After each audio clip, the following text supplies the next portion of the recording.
국내 이커머스 1위인 쿠팡에서 수천만 건의 개인정보가 유출됐습니다. 사실상 모든 가입자, 전 국민의 정보가 털린 건데요. 쿠팡은 정보 유출 사실조차 모르고 있었습니다. 허준영 서강대학교 경제학과 교수와 함께 알아보겠습니다. 어서 오십시오. 어서 오십시오, 교수님. 자, 쿠팡에서 처음에 밝혔던 것보다 개인정보 유출 범위가 훨씬 더 광범위해졌어요. 사실상 모든 회원들의 개인정보가 유출됐다 이렇게도 볼 수가 있겠습니다. 3천만 건이 넘었으니까요. 어떤 것들이 유출됐습니까? 그러니까 지금 우선 숫자로 보면 3천만 건 넘게 유출이 됐는데 네. 3분기 지금 쿠팡 고객을 보면 한 2,500만 명이 좀 안 됩니다. 네. 그러니까 현재 보유하고 있는 고객들보다 더 많은 숫자의 정보들이 유출됐다. 그러면 아무래도 휴면 계좌라던가 아니면 탈퇴한 고객 정보들까지 지금 유출이 된 게 아니냐라는 얘기고요. 어떤 정보들이 유출됐냐면 이름, 이메일, 전화번호, 주소, 일부 주문 정보들인데 이 일부 주문 정보 안에는 저희 좀 배송 편하게 하기 위해서 하는 공동 현관 비밀번호 이런 것들도 포함되어 있는 것 같습니다. 네. 쿠팡 측에서는 개인 결제 정보나 신용 정보 같은 것들, 신용카드 정보 같은 것들은 유출되지 않았다라고 지금 해명은 해놓고 있는데요. 지금 가입자 수보다 훨씬 많은 고객들의 숫자, 사실 우리나라 성인 인구의 거의 한 4분의 3 정도의 정보가 유출된 정도의 양이라고 보시면 될 것 같습니다. 네, 유출은 5개월 전부터 시작됐는데 회사가 이걸 몰랐다는 게 의문이 들기도 하고요. 또 유출 규모가 갑자기 늘어난 것도 석연치 않은데 어떻게 보세요? 그러니까 이게 타임라인을 좀 보니까 유출이 시작된 건 6월 24일, 6월 말부터이고요. 그리고 사실 회사 측에서는 11월 16일 날 제보가 들어왔다고 합니다, 민원이. 근데 그러면 결국은 6월 말부터 11월 16일까지 거의 한 5개월여 되는 시간 동안 이것들에 대해서 전혀 모르고 있었다라는 거고요. 애초에 11월 20일 날 쿠팡 측에서 유출이 몇 개나 됐냐라고 발표를 했을 때 한 4,500개 정도의 유출이 그랬죠. 있었다라고 얘기를 했는데 예. 불과 며칠 만에 사실은 이게 4,500건이 아니고 3천만 건이 넘는 유출이 지금 벌어진 것이다라고 얘기를 하고 있고요. 사실은 이것들에 대한 대응 자체도 저도 어제 사실 문자 하나 받았거든요. 쿠팡 측으로부터 예. 문자 하나 받았는데 사실은 생각해 보니까 개인정보 유출이란 아주 민감한 사안에 대해서 이렇게 문자 한 통으로 혹은 또 그 문자도 굉장히 어떤 분들은 하루 먼저 받고 어떤 분들 하루 늦게 받고 이런 것들에 대해서 조금 안이한 대처들이 지금 진행되고 예. 있는 거 아닌가라는 생각이 듭니다. 올해 개인정보 유출 사태가 몇 건인지 모르겠고요. 여기에서 항상 나오는 게 말씀하신 안일한 대처 이런 것들이 항상 반복되는 것 같습니다. 자, 쿠팡이 지금 고소장을 제출했는데요. 피고소인을 특정하진 않고 성명 불상자 이렇게 기재를 하긴 했습니다. 그런데 일단은 정황이 어느 정도는 파악이 되는 것 같아요. 네, 애초에 경찰에다가는 그냥 신원 불상자라고 쿠팡에서 보고를 했고요. 소장을 제출한 고소장을 제출한 거죠. 그 이후에 개인정보보호위원회에 제출한 사건 경위 보고서가 있는데 여길 보니까 조금 더 자세하게 적시를 했더라고요. 전 중국 국적 직원이 쿠팡의 해외 서버를 이용해서 국내 메인 서버에 무단 접근해서 이 정보들을 탈취했다.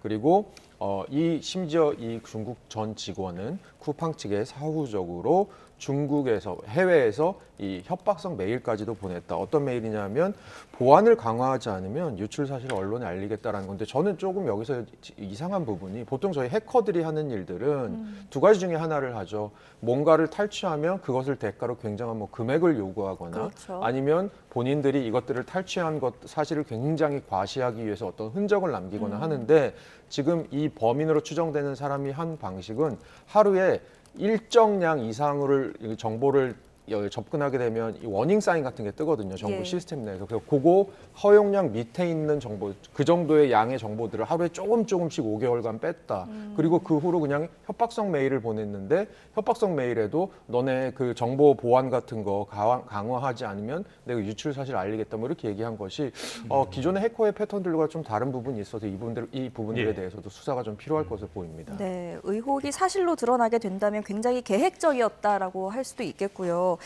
어찌됐건 결국 최종 신원 확인은 수사기관의 결과를 기다려봐야겠습니다. 그렇다면 지금까지 밝혀진 또 추정할 수 있는 그 유출 원인은 뭐가 있습니까? 그러니까 유출 원인이라는 게 제가 말씀드린 것처럼 좀 이해가 안 되는 부분도 네. 있는데요. 또 하나 이제 유출 원인과 관련해서 잠재적으로 좀 걱정되는 부분이 어쨌든 간에 최근 한 1, 2년간 저희 유통업계에서 벌어지는 아주 큰 흐름 중에 하나가 이 C커머스의 등장과 한국 시장의 침투인 것 같습니다. 굉장히 저가 공세로 물량 공세로 우리나라 시장을 빠르게 잠식을 하고 있는데 어쨌든 우리의 또 쇼핑 패턴 자체도 온라인 쇼핑으로 많이 넘어가고 있고요. 그런 측면에서는 사실 이렇게 몇 천만 명의 고객 정보라고 하는 것은 사실 굉장히 유용한 정보일 가능성이 크고 이게 우리나라 시장을 노리고 있는 외국 업체들에게는 굉장히 고가의 유용한 정보일 가능성이 높습니다. 그래서 만약에 아직 저희가 추정을 할 수는 없지만 이런 정보의 탈취가 궁극적으로 뭐 C커머스나 이 업체들에게 넘어가게 된다면 이것 자체가 사실 예. 2차적인 어떤 산업의 문제들도 일으킬 수 있는 부분이 있기 때문에 네. 그런 것들을 통해서 조금 저희가 눈여겨볼 부분이 있을 것 같습니다. 알겠습니다. 여러 가지 문제점들이 보이는데 또 하나의 문제점은 이거예요. 우리나라에서 유일한 정보보호, 개인정보 이거 인증이 ISMSP라는 인증이 있는데요. 이거를 보니까 2차례를 취득을 했었더라고요. 그리고 나서 4차례 개인정보 유출 사고가 났습니다. 이거 제도도 보완해야 될 필요성이 있는 거 아닙니까? 그러니까 실제로 최근에 이제 국회의원 한 분이 보고를 한 자료를 보니까 이 ISMSP라고 하는 예. 게 거의 2018년부터 시행이 되고 있는 정부 유일의 개인정보 통합 인증 제도인데요. 이거 인증받은 업체 중에서 32곳에서 벌써 개인정보 유출 사고가 났거나 예. 관련 조사를 받고 있는 것으로 나타났고요. 이 32개 업체 안에는 저희가 알고 있는 아주 큰 유통업체들 포함해서 KT, SK텔레콤, LG U+, 거기다가 이번에 쿠팡까지 이런 사실은 정보 인증을 좀 받았는데 정부에서는 이거 기업들에게 참여를 유도하기 위해서 인센티브를 주고 있거든요. 예를 들어 그 기업이 개인정보 보호 인증 시스템 이 검증을 받는 것을 동의하면 뭐 과징금 같은 것들도 좀 깎아주고 과태료 같은 것들도 최대 40% 감경해주는 등의 인센티브도 줘서 기업들이 참여를 유도하게 하고 있고 그리고 결정적으로는 이것이 정부 유일의 개인정보 보호 인증 통합 시스템이라는 건데요. 그 시스템 자체가 굉장히 지금 좀 기능을 잘 못하고 있는 것이 아니냐라는 얘기들이 나오고 있는 그런 상황입니다. 그래서 이 시스템에 대해서 전면적인 개편이라던가 아니면 공공기관과 금융기관은 지금은 권고사항이지만 의무적으로 이거 개편된 시스템 안에 들어와야 한다는 식의 사실은 저희 개인정보의 보호의 벽을 좀 높여야 된다는 얘기들이 나오고 있습니다. 네, 저희가 앞서서도 짚어봤지만 쿠팡에서는 지금 결제 정보, 로그인 정보 같은 것들은 이제 유출되지 않았기 때문에 사태를 좀 일단락하고 있는 모습이긴 한데 이런 것들이 지금 연락처, 주소 부분들이 대량 유출됐다는 점에서 다른 면에서 더 위험해졌다라는 전망이 나오던데 어떤 이야기입니까? 그러니까 이것도 사실은 저희 최근에 일어나고 있는 스미싱 범죄 같은 데 악용될 수도 있고요. 그렇죠. 예를 들어서 예. 이런 메일이 이런 문자가 앞으로 올 수 있습니다. 쿠팡 개인정보 유출로 인해서 피해를 받으셨는데 환불 같은 것들을 해드리겠습니다. 저희가 피해 보상 해드리겠습니다라고 마치 쿠팡에서 보낸 것처럼 이 메일 그 문자를 보내서 그 문자를 누르면 악성 웨어로 들어가게 되는 그런 일이 벌어지고 그러면 이제 본인의 금융정보가 탈취되는 그런 일이 벌어질 수도 있는 것 같고요. 그리고 이미 그 알려진 정보들만으로도 사실 금융정보 유출과 거의 비슷한 기능을 할 수 있는 그 지금 말씀드린 스미싱과 같은 부분들에 있어서도 일어날 수 있을 것 같습니다. 그리고 사실 아까 공동현관 말씀도 드렸는데요. 이런 예. 것들은 얼마든지 차후에 뭐 나쁜 마음을 먹게 되면 범죄로 그렇죠. 악용될 예. 수 있는 부분이 있기 때문에 사실은 어떻게 보면 이전에 그 어떤 우리 정보 유출도 심각한 문제였지만 사실 쿠팡이 최근 들어서 이슈가 좀 여러 가지가 있었던 부분 중에 하나가 다른 업체에서 최근에 그 배송 방법을 좀 바꾸면서 쿠팡으로 좀 넘어간 사람들도 있고 그러면서 네네네. 쿠팡이 좀 마켓 쉐어가 더 많이 느는 모습이었거든요. 그리고 심지어 또 저는 좀 눈여겨봤던 부분이요. 쿠팡 사실 미국 기업이잖아요. 미국에 그렇죠. 상장돼 있는 예. 기업이잖아요. 그래서 얼마 전에 미국의 증권선물위원회에다가 우리의 개인정보 보호망이 그렇게 좀 강하지 않은 편인 걸 우리가 자각하고 있다라는 그런 보고서를 제출한 적도 있다고 하더라고요. 정작 제출은 했음에도 불구하고 하드웨어 쪽에서 조금 유출에 이런 방지하려고 하는 노력은 했지만 정작 내부 직원들의 단속이라든가 이런 네네네. 소프트웨어 유출 부분 좀 약한 부분 이런 부분도 좀 있었다는 것 같습니다. 알겠습니다. 저희가 그래픽을 하나 준비했는데요. 올해 들어서만 쿠팡, SK텔레콤, 롯데카드 이런 곳에서 개인정보 유출 사고가 있었습니다. 이 유출 건수를 다 합쳐보니까요. 산술적으로 한 6천만 건 정도가 되더라고요. 이렇게 따지면은 우리나라 인구보다도 많은 건데 뭐 물론 중복되는 게 많긴 하겠지만요. 아무튼 상황이 커지고 소비자들의 걱정도 많을 것 같습니다. 어제 정부에서도 대책 마련에 나섰는데 보안 주의사항 정부에서는 어떻게 이야기하고 있습니까? 그러니까 저희 항상 이런 관련된 이슈에 있어서 가장 잊지 말아셔야 되는 게 개인이 좀 스스로 보호를 하셔야 될 게 정부나 금융회사는 전화나 문자를 통해서 앱 설치 같은 거 요구하지 않는다라는 거 꼭 명심하셨으면 좋겠고요. 이렇게 앱 설치가 오게 되면 이런 것들은 아마 악성 그 프로그램 같은 것들에 연동이 돼서 본인의 금융정보 탈취로 갈 수 있는 부분이 있을 것 같습니다. 그리고 일단 본인의 금융정보가 좀 탈취됐다고 생각하시는 분들은 각 통신사에서 무료로 신청 가능한 부가 서비스가 있거든요. 번호 도용 문자 차단 서비스. 이게 뭐냐면 내 번호가 스팸이나 스미싱 문자에 발신번호로 악용되는 걸 방지할 수 있는 그런 서비스도 있고요. 그리고 일단 이런 모바일로 접속을 이런 악성 웨어 같은 데 접속을 하셨거나 하시게 되면 백신 등을 사용해서 삭제하시고 한 번 사용한 공인인증서 이렇게 다 폐기하시고 그리고 스미싱 같은 경우도 저희 과 교수님 중에도 그런 분 계신데 이게 악용되셔갖고 카톡 프로필에 저는 뭐뭐뭐뭐를 하지 않습니다. 뭐 이렇게 하시는 분도 계신데 그렇게 해서 주변에 스미싱 같은 것들을 내 계좌가 이용되고 있다는 걸 알리시는 것까지 좀 개인이 보호를 하셔야 될 부분이 많은 것 같습니다. 네, 알겠습니다. 의심스러운 문자, 전화 링크는 절대 클릭하지 마시고요. 의심되는 거래는 즉시 신고하시는 게 좋겠습니다. 네, 다음 이슈로 넘어가서요. 코스닥 이야기 좀 해보겠습니다. 11월 코스피에서 대규모 외국인들이 대규모 순매도를 했는데 코스닥에서는 어땠나요?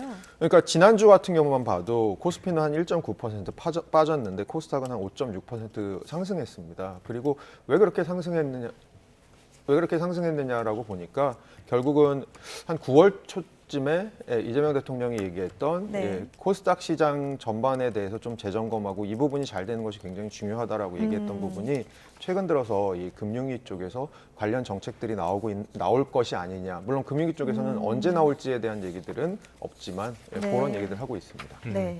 알겠습니다. 코스닥 쪽이 오르는 모습들 이런 것들은 좋긴 한데 지금 문제가 되는 게 환율이란 말이죠. 원달러 환율 계속적으로 오르고 있고요. 고공행진이 이어지고 있는데 이런 것들이 지금 시장에 영향을 미치고 있는 건 아닙니까? 네, 아무래도 이 시장에는 저희 투자자들이 들어올 때 환율도 중요하지만 팔고 나갈 때 환율도 굉장히 중요하거든요. 그렇죠. 지금 예. 전반적으로 외화 예금 같은 것도 막 늘고 있고 하는 것들이 시장에서의 느낌은 앞으로 원화가 조금 더 가치가 절하될 수 있겠다라는 생각을 하는 것 같습니다. 그렇게 네네. 봤을 때는 외국인 투자자들도 이거 원화 자산 샀다가 내가 팔 때 더 이 원화에서 좀 환차손을 보는 것이 아니냐라는 생각들을 할 수 있고요. 이런 것들은 아무래도 외국인 투자자들이 국내 시장으로 들어오는 데 있어서 약간의 구조적인 방해의 흐름이 될 수 있을 것 같습니다. 네. 알겠습니다. 알겠습니다. 환율, 지금 고환율이 계속 문제가 되고 있는데요. 이런 것들이 지금 증시에만 영향을 미치는 게 아니라 당장 걱정이 되는 건 물가 같은 것도 있을 거고요. 이걸 떠나서 우리나라의 경제 성장률, GDP 규모 이런 것들을 우리나라 돈으로 지금 계산을 하고 있지만 이걸 달러로 환산하게 된다면은 또 이게 줄어드는 그런 효과도 있을 것 같아요. 어떻습니까? 네, 작년 봤을 때 우리나라 GDP가 뭐 한 2.1% 명목 기준으로 늘어났다는 게 작년에서 올해 넘어올 때 IMF가 그 정도로 보고 있습니다. 한 네. 2.1% 명목이 늘어날 예. 거라고 보는데 이거는 원화 기준으로 그렇고요. 달러로 환산하면 오히려 GDP가 작년에 비해서 한 0.9% 정도 줄었을 거다. 왜냐하면 원화 가치가 낮아지다 보니까 우리가 예전보다 더 많은 GDP를 생산을 하게 되더라도 이것을 달러로 바꾸면 달러 가치는 오히려 더 낮아지는. 그래서 최근 들어서 우리가 4만 달러, 1인당 GDP 4만 달러 얘기를 하고 있는데요. 결국은 이렇게 달러 가치의 강한 현상으로 인해서 우리나라가 4만 달러 GDP 진입도 굉장히 늦어질 수 있는 일도 벌어질 것 같습니다. 네. 또 한 가지 좀 짚어볼 게 시중은행에서 기업 그리고 개인 달러 예금이 크게 늘어난 것은 어떤 의미가 있을까요? 그러니까 최근에 환율이 높아지면서요. 10월 대비 11월 보니까 우리 기업들의 달러 예금이 한 21% 정도 늘어났고요. 네. 개인들도 사실 달러 예금을 한 최근 4개월 연속 조금씩 늘리고 있는 그런 상황입니다. 아까 잠깐 말씀드렸던 것처럼 결국은 이 달러라고 하는 것이 앞으로 조금 더 강해질 거다라고 보는 흐름이 있다면 그것들에 대해서 기업들도 뭐 외국에서 달러로 들여온 돈을 원래는 원화로 환전을 해야 되지만 우리가 갖고 있다가 내년부터 대량으로 들어갈 미국의 투자 같은 데 쓰자. 뭐 이런 것들이 아무래도 흐름으로 자리하고 있는 것 같습니다. 알겠습니다. 환율 이야기들 짚어보고 있는데요. 환율에서 하나만 더 짚어보자면요. 지금 관심사 가운데 하나가 이번 주에 나올 소비자 물가가 아닐까 싶어요.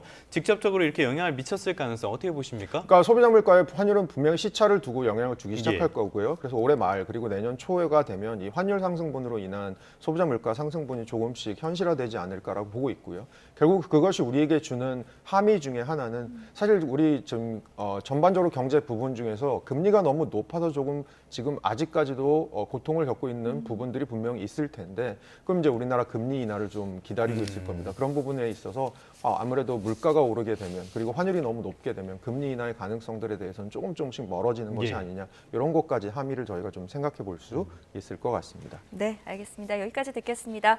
허준영 서강대학교 경제학과 교수와 함께했습니다. 잘 들었습니다. 고맙습니다.